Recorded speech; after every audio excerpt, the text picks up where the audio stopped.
누가복음 10장 1절에서 11절까지 교독으로 읽겠습니다. 제가 먼저 1절 읽습니다. 그 후에 주께서 따로 70인을 세우사 친히 가시려는 각 동네와 각 지역으로 둘씩 앞서 보내시며 이르시되 추수할 것은 많되 일꾼이 적으니 그러므로 추수하는 주인에게 청하여 추수할 일꾼들을 보내주소서 하라. 갈지어다 내가 너희를 보냄이 어린 양을 이리 가운데로 보냄과 같도다. 전대나 배낭이나 신발을 가지지 말며 길에서 아무에게도 문안하지 말며 어느 집에 들어가든지 먼저 말하되 이 집이 평안할지어다 하라. 만일 평안을 받을 사람이 거기 있으면 너희의 평안이 그에게 머물 것이요 그렇지 않으면 너희에게로 돌아오리라. 그 집에 유하며 주는 것을 먹고 마시라. 일꾼이 그 삭슬 받는 것이 마땅하니라. 이 집에서 저 집으로 옮기지 말라. 어느 동네에 들어가든지 너희를 영접하거든 너희 앞에 차려놓은 것을 먹고 거기 있는 병자들을 고치고 또 말하기를 하나님의 나라가 너희에게 가까이 왔다 하라.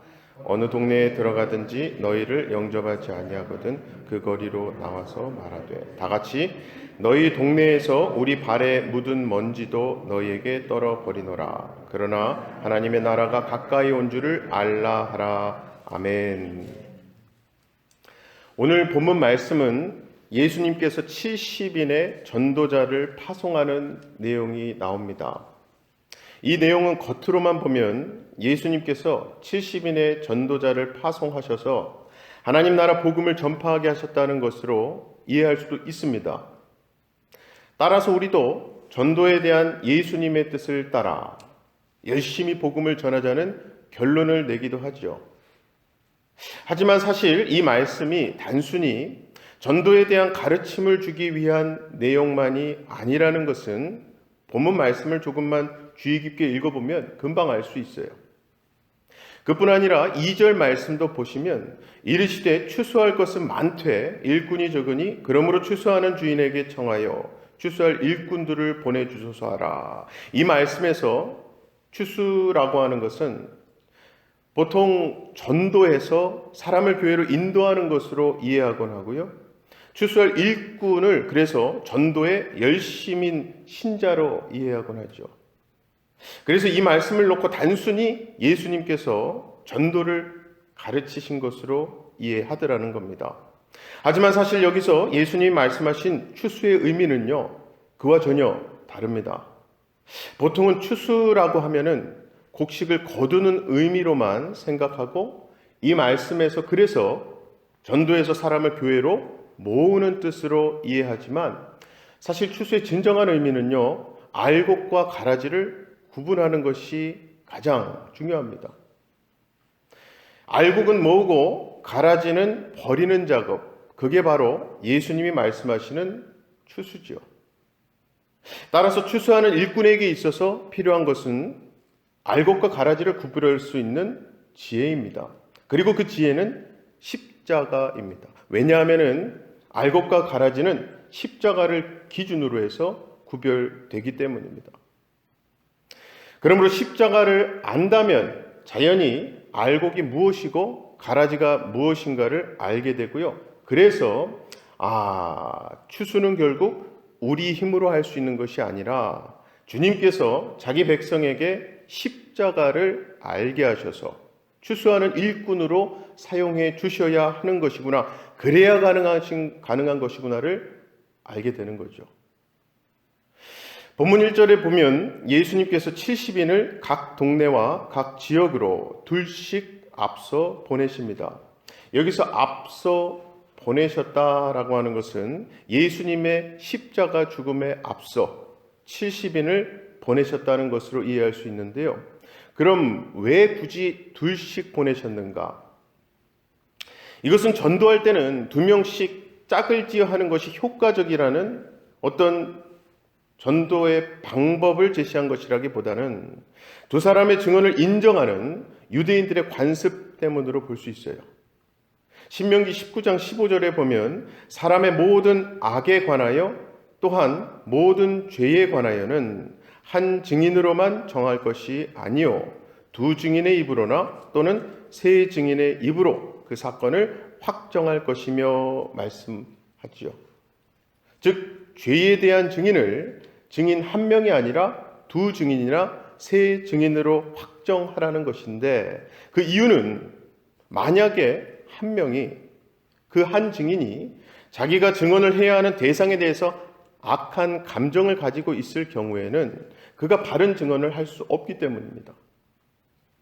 이것을 생각하면은 결국 두 증인, 세 증인으로 그 입으로 사건을 확정하라는 것은 증언을 좀 더 확실하게 하기 위한 취지로 볼 수 있습니다만, 사실 이 말씀의 진짜 핵심 포인트는요, 사람이, 인간이 그만큼 악하다는 거죠. 즉 좋지 않은 감정을 가지고 있는 대상이라면 바른 증언, 그 사람에게 유리한 증언하기가 어려운 것이 인간이라는 거죠. 그리고 바로 이런 의미에서 본문 1절 말씀을 본다면 둘씩 짝을 지어 보냈다라고 하는 것은 결국 단순히 효과적인 전도를 위해서라기보다는 인간은 복음 그대로 드러내기보다 얼마든지 자기에게 유리한 말도 섞을 수 있구나, 바뀌어서 말할 수도 있구나 라고 하는 내용임을 우리가 알 수 있습니다. 따라서 예수님에 의해서 둘씩 짝을 지어 보냄받은 70인의 전도자들이 잊지 말아야 할 것은요, 자신들이야말로 죄인이라는 사실이에요. 즉 어떤 인간도, 복음을 전하는 자신들조차도 죄를 용서해주는 십자가의 은혜가 필요 없는 자는 하나도 없다는 거예요. 그래서 정말 십자가의 은혜는요, 자신의 죄인됨을 아는 자들만 받고 누릴 수 있는 겁니다. 십자가의 길이지요. 예수님께서 십자가의 죽음이 기다리고 있는 예루살렘으로 가시는 그 길은요, 죄인된 모든 인간에게는 그래서 구원과 생명의 길이었던 거예요. 바로 이것을 아는 자가 알곡이고 무시하는 자들이 바로 가라지입니다. 하지만 세상의 현실은 그때나 지금이나 십자가를 환영하지 않습니다. 십자가를 환영하고 받아들이는 것은 자신의 모든 의의와 자기의 공로를 부인하는 것인데, 세상은 그것을 받아들이기 싫어하기 때문이죠. 그래서 예수님은 3절에서 갈지어다 내가 너희를 보냄이 어린 양을 이리 가운데로 보냄과 같도다 라는 말씀을 하십니다. 일단 여기서 어린 양은요, 예수님의 모습을 의미합니다. 즉 예루살렘으로 가셔서 십자가에 죽으신 예수님이 세상 죄를 지고 가시는 어린 양의 모습으로 세상을 사신 것처럼, 예수님으로부터 보냄받은 사람은 어린 양, 즉 예수님이 가신 그 길로 가도록 보냄을 받았다는 거죠. 정말 어린 양이신 예수님의 길은요, 자신을 죽이는 자들을 힘으로 이기는 그 길이 아니었습니다. 그저 힘없이 붙잡혀 죽임을 당하는 길이었죠. 그런데 이것이 우리의 속성에는 도저히 맞지 않거든요. 솔직히 우리 속성은 절대로 손해보지 않고 지지 않으려고 하고요, 내 것 챙기기에 바쁘지 않습니까? 즉 예수님은 분명히 우리를 예수님과 같은 어린 양으로 보내셨는데, 우리는 이리의 틈바구니에서 이리처럼 살아가려고 하기 때문에 이리와 어린 양의 구분이 사라져버린 거죠. 고로 신자가 잊지 말아야 할 것은요, 갈지어다 라고 하시며, 영어 성경에서 아예 그냥 go 하고 명령어로 해놨어요. 그렇게 하시면 우리를 보내시는 분이 있다는 사실이에요. 즉 그 보내신 분에 의해서 우리가 지금 세상에 머물고 있는 것이죠.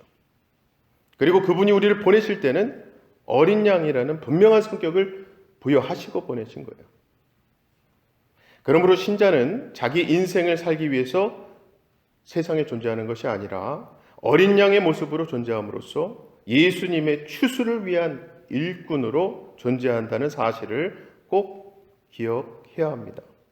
원래 예수님이 말씀하신 어린 양은요, 성격이 양처럼 순한 사람 말하는 것 아니잖아요.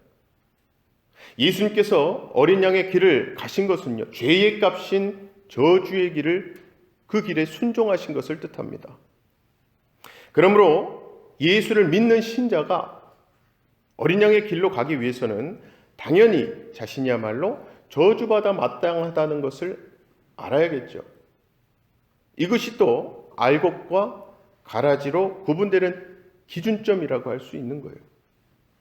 그리고 십자가는요, 자신이 저주받아 마땅함을 아는 사람들이 받아들이게 되어 있습니다. 하지만 자기 의와 공로를 내세우는 습성을 가진 인간은 그래서 자꾸 십자가를 거부하는 거죠. 예수님은 그러한 자들을 가라지로 규정하시며 10절, 11절 말씀을 하시는 겁니다. 어느 동네에 들어가든지 너희를 영접하지 아니하거든 그 거리로 나와서 말하되 너희 동네에서 우리 발에 묻은 먼지도 너희에게 떨어버리노라. 그러나 하나님의 나라가 가까이 온 줄을 알라 하라. 여기서 발에 묻은 먼지를 떨어버린다라고 하는 것은요, 한마디로 가라지로 간주한다는 뜻이죠. 즉 십자가가 기준이 되어서 그 십자가를 받아들이지 않는 그들이 바로 가라지임을 말씀하시는 거예요.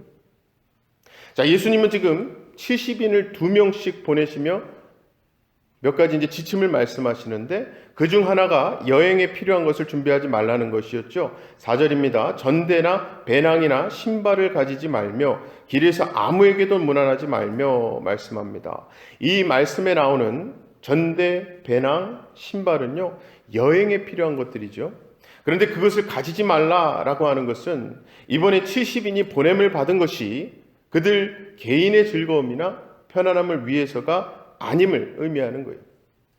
이게 마치 오늘날 우리가 좀 더 편안한 삶을 살기 위해서 누리고 필요한 것들, 그것에 더 마음을 씀으로 인해서 우리를 세상에 보내신 예수님의 뜻을 잊어버리는 것과 같은 거죠. 그래서 4절 끝에 길에서 아무에게도 문안하지 말라는 말씀은 예수님으로부터 보냄받은 전도자로서 해야 할 일에 모든 마음을 결국 집중하라는 뜻으로 우리가 이해할 수 있습니다.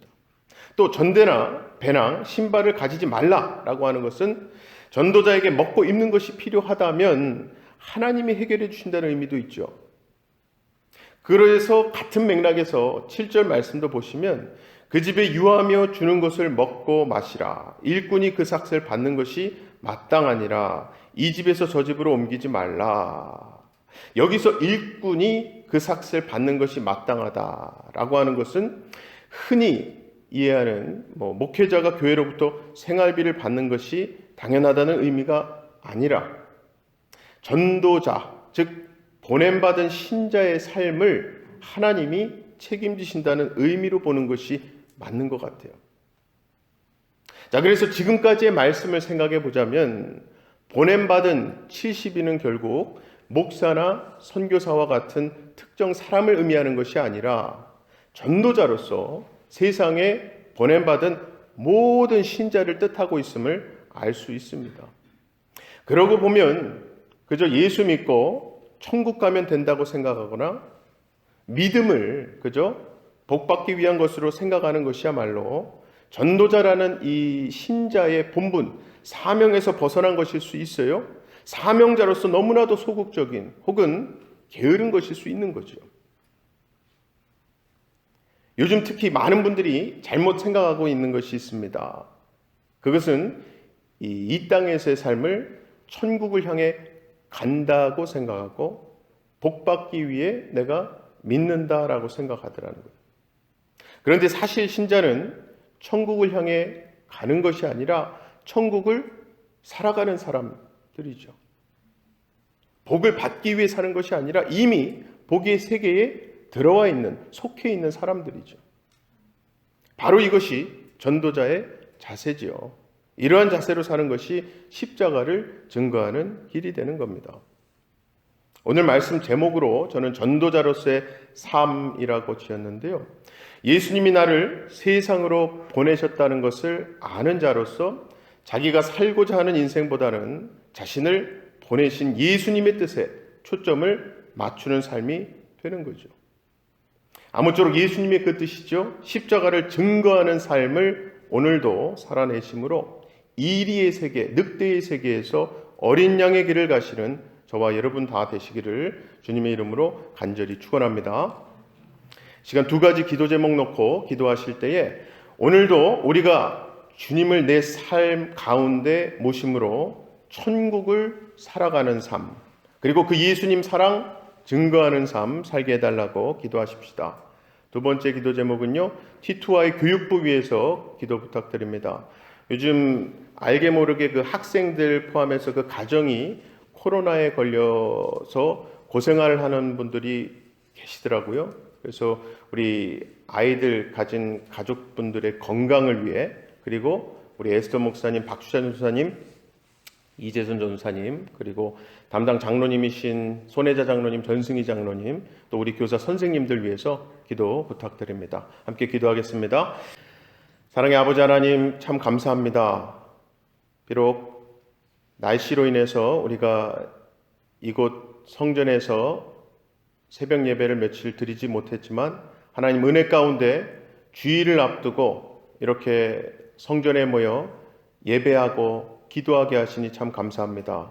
우리에게 기도의 자리로 올 수 있는 건강을 주셨고, 기도하기 원하는 간절한 심령과 또 그 기도를 예수 그리스도의 이름으로 할 수 있는 십자가 생명의 능력을 허락해 주셨사오니, 오늘 이 시간 우리가 주신 말씀 붙들고 기도하며 하루를 시작할 때에 내 삶이 천국을 향해 가고 있다는, 저 멀리 있는 천국을 바라보는 것이 아니라 예수님을 모신 영접한 우리 심령 가운데, 또 우리 가정 가운데, 일터 가운데 이미 천국 그 자체 되신 예수님으로 인해서 하늘나라, 하나님 나라를 우리가 소유하고 있음을 깨닫는 귀한 하루가 되게 하여 주시옵소서. 특별히 우리에게 그 은혜를, 또 사랑을 허락하신 예수 그리스도, 그분을 드러내는 것은 결국 우리 삶 가운데 단순히 이 사람을 교회로 이끌어서 교회 멤버 되게 하는 것이 아니라 우리가 진정 예수님의 사랑을 품고 전하고 또 향기같이 드러내므로 그분들도 예수님의 사랑을 진심으로 느끼고 예수 생명, 예수 사랑, 예수님의 그 복을 누리게 될 줄로 믿사오니 우리를 그러한 사명자, 그러한 전도자의 삶을 살아갈 수 있도록 축복하여 주시옵소서. 특별히 우리 교회에 주신 귀한 사명 3세대가 하나 되어 하나님의 말씀 그 비전을 바라보며 성장하는 교회가 되길 간절히 원합니다. 티투아의 교육부를 축복하시고 티투아의 교육부를 섬기는 에스더 목사님과 이재전 전사님, 박주찬 전사님, 그리고 우리 손혜자 장로님과 전승희 장로님 귀한 선생님들까지 항상 하나님 의지하고 기도함으로 모든 모임과 예배 또 성경 공부 시간을 시작하고 마치게 하셔서 하나님이 중심이 되고 말씀이 그 기반이 되는 우리 티투아이 되게 하여 주시옵소서. 그리하여 이 험하고 너무나도 불안정한 세상에 말씀의 빛과 말씀의 능력을 전할 수 있는 귀한 우리 다음 세대 학생들, 아이들 되게 하실 줄 믿사옵고, 특별히 내일 주일 예배를 준비하는 모든 손길들과 헌신 가운데 축복하셔서 예배에 관해 간절한 소망을 품을 때에 주시는 말씀과 주시는 큰 은혜들이 우리 삶에 실질적인 영향력이 끼쳐질 수 있는 그러한 예배 시간 되게 하여 주시옵소서. 믿고 감사드리며 예수 그리스도의 이름으로 기도하옵나이다. 아멘. 하늘에 계신 우리 아버지여, 이름이 거룩히 여김을 받으시오며 나라의 임하옵시며 뜻이 하늘에서 이룬 것 같이 땅에서도 이루어지이다. 오늘날 우리에게 일용할 양식을 주옵시고 우리가 우리에게 죄 지은 자를 사하여 준 것 같이 우리의 죄를 사하여 주옵시고 우리를 시험에 들게 하지 마옵시고 다만 악에서 구하옵소서. 나라와 권세와 영광의 아버지께 영원히 있사옵나이다. 아멘.